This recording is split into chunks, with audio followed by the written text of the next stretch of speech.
সুন্দরবন নামটা শুনলেই ভেসে ওঠে সুন্দরী গড়ানার ম্যানগ্রোভের জল জঙ্গল। সেই সুন্দরবনেই এবার আন্তর্জাতিক মানের ইকো ট্যুরিজম পার্ক।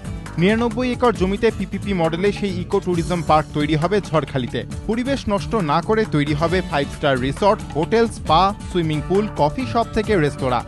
গড়ে তোলা হবে art and craft village, open air theatre ও সিনেমা হল। যাওয়া যাবে হেলিকপ্টারে, আকাশপথেই ঘুরে দেখা যাবে সুন্দরবন। তার জন্য তৈরি হবে হেলিপ্যাড, থাকছে লঞ্চ ও ক্রুজের ব্যবস্থাও।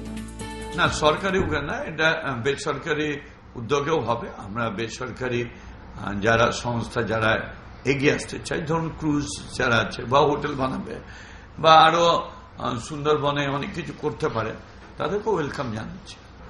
আমরা গত বছর যা দেখেছি 6 লক্ষ টুরিস্ট এসছে আমাদের রাজ্যে।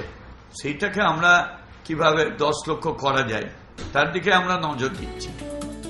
মন্ত্রী জানিয়েছেন, এই বিষয়ে মিলেছে কেন্দ্রীয় সরকারের পরিবেশ মন্ত্রকের ছাড়পত্র। সুমন ঘড়াই, এবিপি আনন্দ, কলকাতা।